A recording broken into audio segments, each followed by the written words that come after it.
gracias por esta invitación. Voy a empezar con los agradecimientos que son de rigor en estas situaciones y que me parecen fundamentales. Quería en primer lugar agradecerle a Leonardo Gac que haya seguido sosteniendo, manteniendo este proyecto durante todos estos años, que ya lleva como supongo que casi 20 años, ¿no? Y eso para mí tiene una especial significación porque, mi padre Alejandro, que está sentado al lado de Leonardo, fue uno también de los impulsores iniciales de este proyecto. Entonces, haberme convocado a mí a participar de este número y a participar de este evento, en lo personal tiene una significación como muy importante. También quería agradecerle a Daniel y a Erika, en nombre de Daniel, que me haya también la invitación a participar en esta presentación. Primero, por supuesto, la invitación a ser parte del equipo de autores, pero también luego la invitación a participar en esta presentación, porque me parece que eso, más allá de lo personal, que por supuesto me llena de alegría, es también, me parece, un reconocimiento a la labor que viene haciendo desde hace también más de 20 años el Instituto del Conurbano en la producción sobre estos temas, y más particularmente lo que venimos haciendo hace un poco menos, hace unos 4 o 5 años, como un programa del Instituto, que es el Observatorio del Conurbano, que ahí tienen, una especie de un loguito y una dirección web,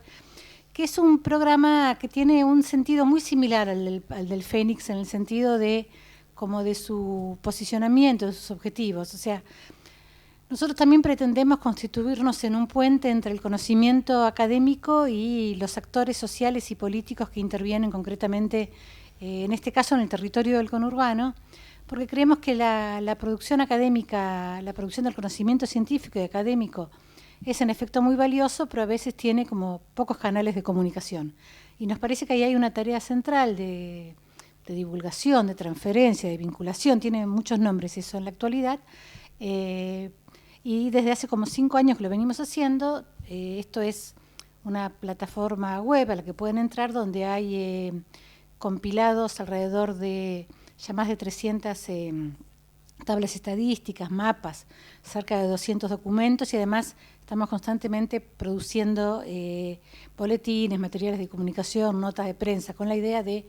poner en la agenda pública, en el debate público, los temas que tienen que ver con la situación del conurbano. Me parece, la verdad, que la elección del título entiendo que del número, Luces y sombras de un rompecabezas nacional, me parece que es un título excelente para entender el conurbano, porque primero, sin duda, no se entiende el conurbano bonaerense, el Gran Buenos Aires, desgajado de los grandes procesos económicos y demográficos nacionales, digamos. Esta mega concentración que tenemos de población, de producción, de actividad económica, incluso, digamos, esta mega concentración comunicacional, mediática, ¿no? Es en buena parte, se entiende en el marco, bueno, como ya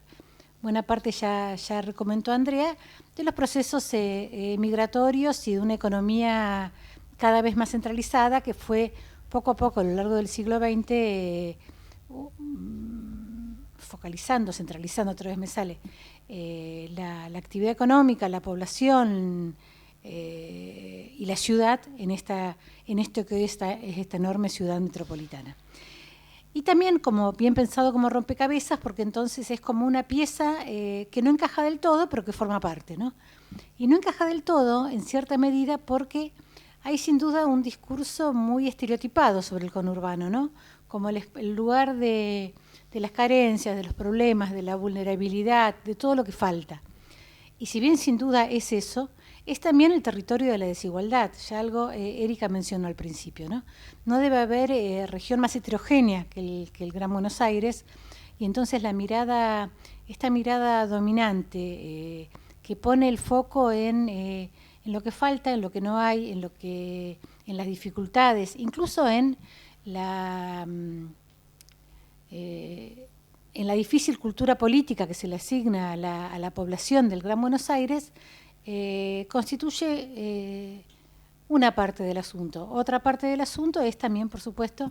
los sectores, los barrios, los municipios más ricos del país también están en el Gran Buenos Aires. Es por eso que mi presentación apunta a mirar otro aspecto. Me parece que este diagnóstico sobre la vulnerabilidad, la desigualdad, la heterogeneidad, la problemática del conurbano me parece que es sin duda necesaria, indispensable, más en este momento político en el cual seguramente estamos a la puerta, ojalá estamos a la puerta de un cambio de gobierno que esperamos, tanto en el nivel nacional como en el provincial, ponga otra mirada sobre esta región, y en ese sentido producir diagnósticos se vuelve sin duda como crucial.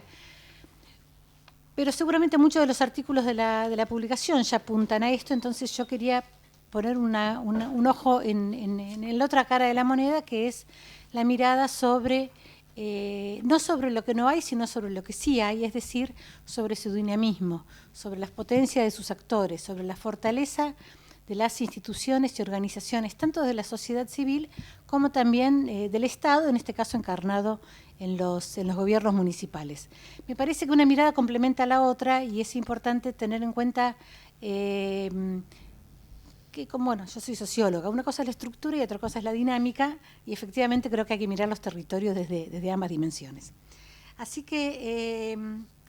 y además, una cosita que suerte que lo leí y me acuerdo, me parece que además también en este momento tan importante de nuestra historia política, me parece que esta tarea de visibilizar a los actores también cobra especial relevancia, porque creo que estos actores, y vuelvo a decir, estoy hablando tanto de los actores sociales como también de los actores públicos, estatales, seguramente van a constituir los socios en el territorio de toda política que pretenda tratar de empezar a resolver la problemática que estos diagnósticos están también caracterizando. O sea que, digamos, conocer este entramado, esta trama de la que hablaba Erika, me parece que en este momento particular de nuestra realidad nacional constituye también una herramienta clave para empezar a cambiarla. Así que con todas estas introducciones, ahora voy a empezar. Y voy a empezar también con una mirada histórica que le agradezco un montón a Andrea, que ya dio todo el marco, digamos, así que puedo ir directamente al punto, que es pensar cómo entender la sociedad civil del Gran Buenos Aires hoy, mirada desde su construcción histórica, ¿no? Y a pesar de que la historia empieza de atrás adelante, y yo también voy a empezar de atrás adelante, quería también empezar planteando el adelante, porque me parece que aquí hay algo que es necesario conocer más y explicar más, que es la impresionante potencia y fortaleza de la sociedad civil de base popular del Gran Buenos Aires. Yo creo que mucho del panorama más esperanzador que hoy podemos tener para este país y para esta provincia tiene que ver con la fortaleza, con la densidad de toda esta trama, que es una densidad que se fue construyendo con la historia de poblamiento, de urbanización de esta ciudad, que también ha descrito Andrea. Si uno mira la historia de la sociedad civil en el Gran Buenos Aires, obviamente, como bien describió Andrea, las familias y las primeras organizaciones fueron los actores centrales de la urbanización. La urbanización de esta región no fue una urbanización planificada por el Estado y fue a medias organizada por el mercado. En realidad fueron fundamentalmente las familias y las organizaciones que los nucleaban quienes fueron autoconstruyendo sus viviendas y fundamentalmente autoconstruyendo la ciudad, ¿no? Consiguiendo los equipamientos comunitarios, construyendo la infraestructura. O sea, durante las décadas del 40, 50, 60, las sociedades de fomento son actores claves, son de alguna manera la primera institucionalidad pública en barrios que eran prácticamente una cuadrícula con casas encima, donde no había pocos servicios públicos, había poco equipamiento social y había, por supuesto, poca presencia estatal. Estas sociedades de fomentos, que son, vuelvo a decir, organizaciones centrales en este desarrollo, por supuesto trabajaban codo a codo con los municipios, ¿no? Con los municipios de esa época, que eran municipios mucho más débiles, con muchas menos capacidades de las que tienen ahora, y así fueron construyendo un modelo de articulación social y también un modelo de relacionamiento con el Estado fundado fundamentalmente en la colaboración, en una especie de reparto de tareas en los cuales de alguna manera se mezclaban. Hasta hoy, muchos de los centros de salud, muchos de los, bueno, ya no las escuelas, pero muchos de los centros de salud funcionan en sedes que eran de la sociedad de fomento, pero por supuesto el personal lo pone el municipio, pero parte del equipamiento lo pone la provincia. Es decir, esta historia de colaboración sigue presente hasta hoy, y estas sociedades de fomento también siguen vigentes hasta hoy, aun si por supuesto han diversificado muchísimo su tarea hacia tareas más de integración social, más culturales, más amplias. Una segunda etapa que Andrea relató mucho mejor que yo es la lucha por el acceso a la tierra. Y aquí aparece otro actor, porque aparecen organizaciones vinculadas con la cuestión, organizaciones también vecinalistas, vinculadas por supuesto a ciertos segmentos de la Iglesia Católica, pero que llevan adelante una tarea, una acción mucho más confrontativa que la de la sociedad de fomento, digamos. Ocupar una tierra, ocupar un terreno, instalarse, es sin duda una acción movilizadora, confrontativa, digamos, que es desafiante, que comienza en los 80 y además durante toda la dictadura militar y también durante todos los primeros años, podía llegar incluso, digamos, tenía cierta violencia, ¿no? Cierta carga violenta inevitable por las condiciones de la época, y así también aparecen otros actores diferentes de las sociedades de fomento, pero también vecinalistas, que también siguieron vigentes, que siguen existiendo hasta el momento, que se han institucionalizado mucho. Ahora hay organizaciones importantes como Madre Tierra, como muchas otras, que se han institucionalizado, tecnificado, profesionalizado, pero que siguen en esta tarea de apoyo a la formación del hábitat popular y a su, bueno, por supuesto, y a su desarrollo, su regularización y su formalización.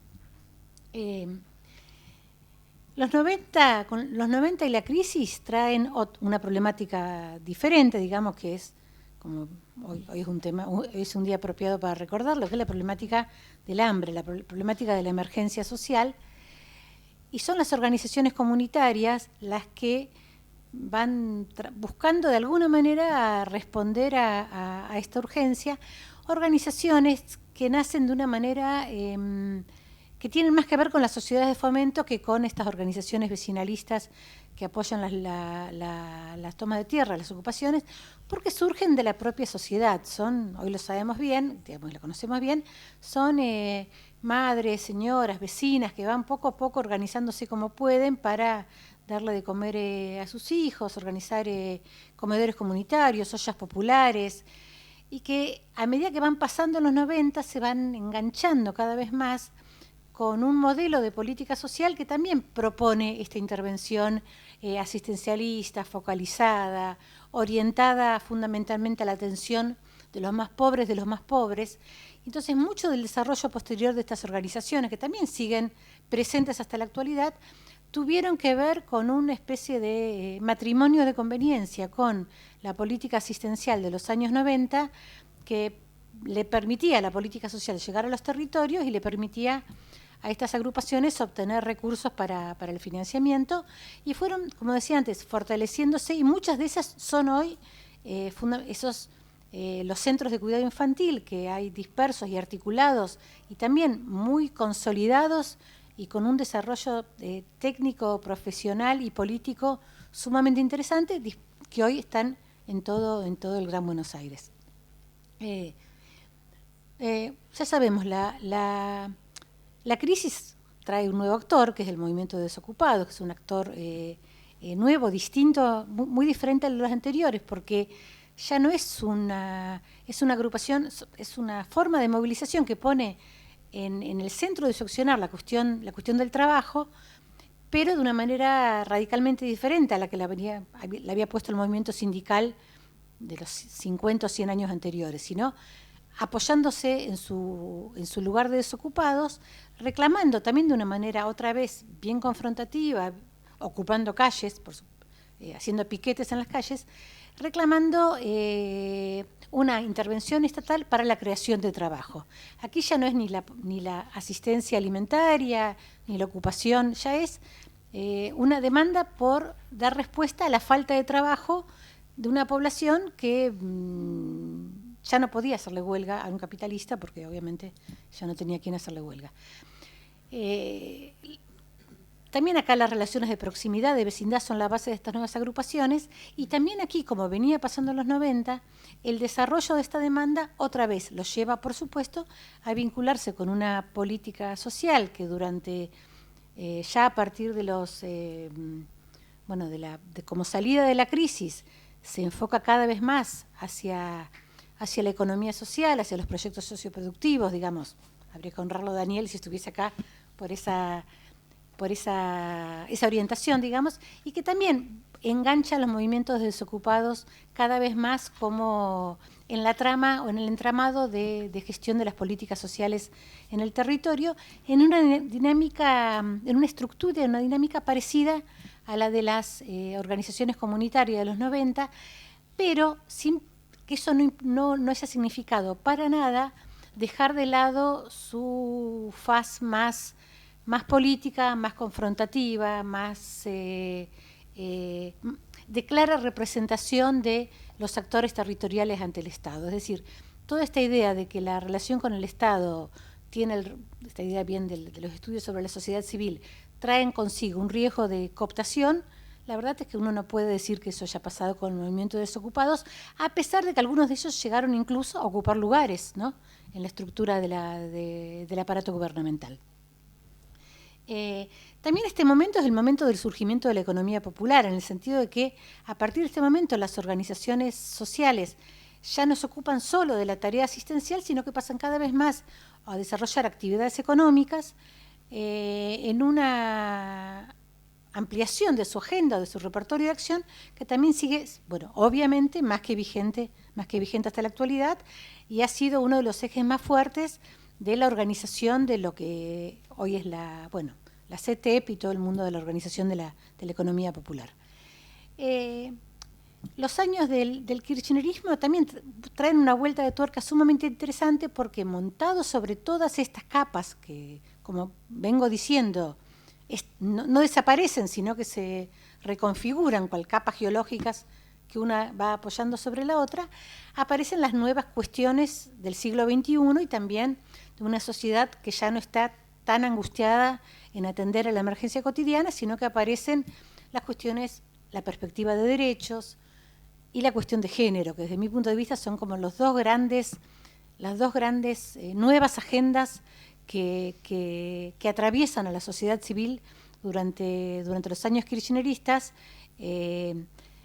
La perspectiva de derechos introduce como una mirada, ahí sí, muy distinta a la de la lógica más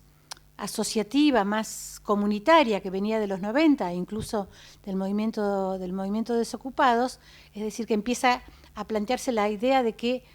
estas demandas se insertan en una perspectiva de ciudadanía, y por lo tanto todos los ciudadanos tenemos derecho a este bienestar, a este vivir mejor.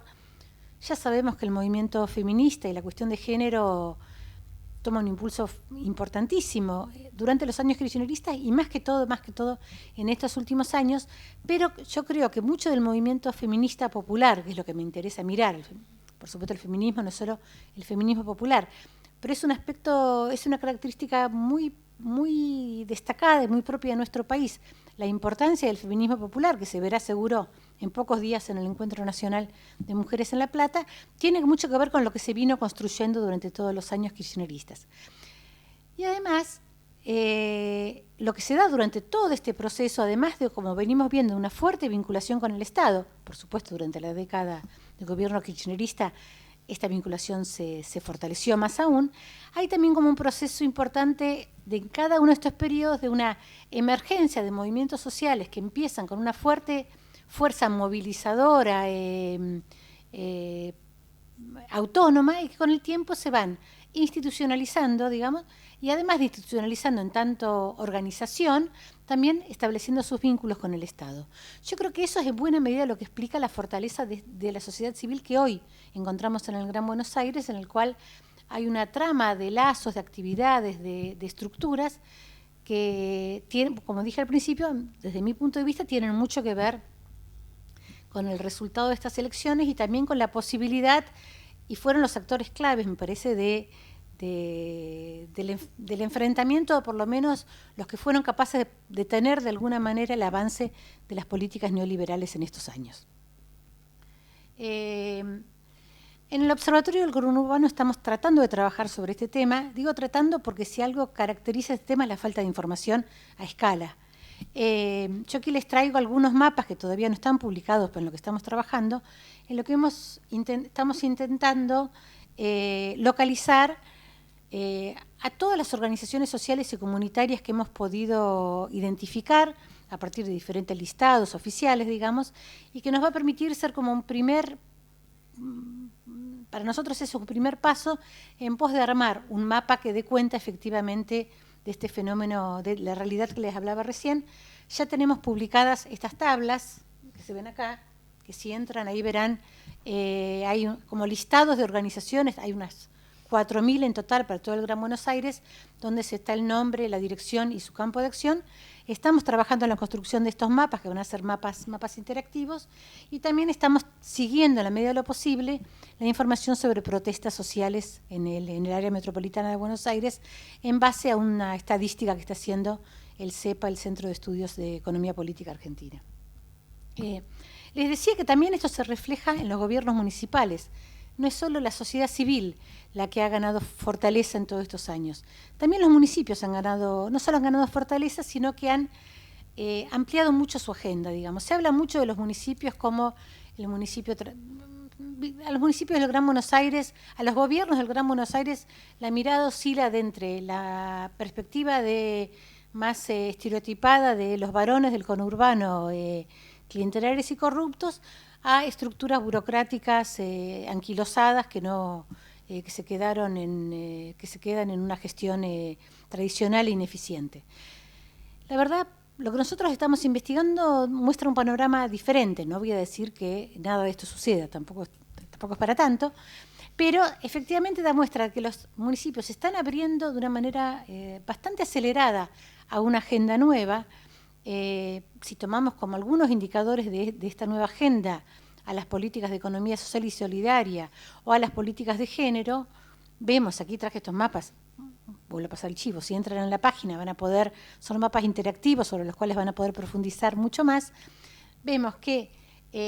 14 municipios tienen políticas activas de promoción de la economía social y solidaria, algunos más desarrollados, otros menos, con diferentes instrumentos. Esos mapitas de arriba dan cuenta de qué municipios tienen diferentes instrumentos, algunos de capacitación, otros de microcrédito, otros de promoción, en fin. Como les digo, la realidad es ante todo heterogénea, pero muestra que los municipios rápidamente se han subido a esta demanda de la sociedad de trabajar en el campo de la economía, de fortalecer la economía popular, y han dado respuesta a esto. Y en temas de género, un estudio que hicimos hace 2 años nos dio el resultado, incluso sorprendente para nosotros, de que todos los municipios del Gran Buenos Aires tienen algún área de género. En general trabajan en el campo de la violencia de género. Digamos, por ahora, digamos, es como que es una respuesta a la demanda más crítica y más emergente de su propia ciudadanía, de su propia población, pero algunos están encarando tareas en el campo sobre la cuestión de los derechos de la diversidad,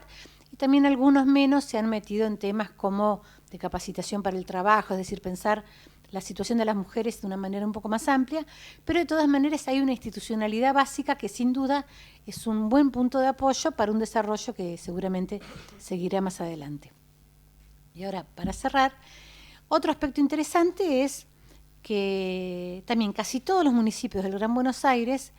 reconocen la fortaleza, la importancia, el protagonismo que tiene este mundo organizativo, el mundo de la sociedad civil, abriendo diferentes canales de participación en la gestión de las políticas públicas a su ciudadanía. Casi todos los municipios, a excepción de uno, tienen uno o varios mecanismos participativos, o sea, mecanismos de participación en sus políticas públicas. Casi todos tienen algún tipo de consejo asesor, consejo, o en el campo fundamentalmente de la niñez y adolescencia, en el campo de las políticas de género, en el campo de la economía social y solidaria, en el campo de la discapacidad, es decir, en general en el ámbito de la política social, pero tienen consejos que son para mí espacios importantes porque son espacios de deliberación en la cual la ciudadanía local participa en general a través de organizaciones sociales que intervienen tanto en las decisiones como en la formulación de políticas, como en su ejecución y muchas veces también en su monitoreo posterior. Ahí me parece una nueva modalidad de intervención en el territorio, de intervención pública en el territorio, que está configurando sin duda un patrón de gobernanza novedoso e interesante y mucho más abierto de lo que uno pensaba. También siguen vigentes 10 presupuestos participativos, o sea, 10 municipios con presupuesto participativo, y hay también muchas, quizás como producto de todos estos años, como una creciente incorporación de programas de gobierno abierto que en algunos casos incluyen políticas de transparencia, de datos abiertos. Bueno, eso todavía es más incipiente y más variable, pero también es interesante. Quería con todo esto entonces mostrarles como un panorama bastante distinto al que en general se piensa sobre el conurbano. Quería dar cuenta del dinamismo, de la vitalidad de los actores sociales y políticos en el conurbano, y me parece que a partir de esto se abre,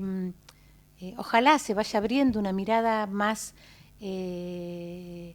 apropiada y más rica de parte fundamentalmente de los medios de comunicación, pero también de la opinión pública, acerca de esta realidad que permita enriquecer, y más ahora para los años que vienen, nuestra comprensión de esta pieza del rompecabezas tan complejo. Muchas gracias.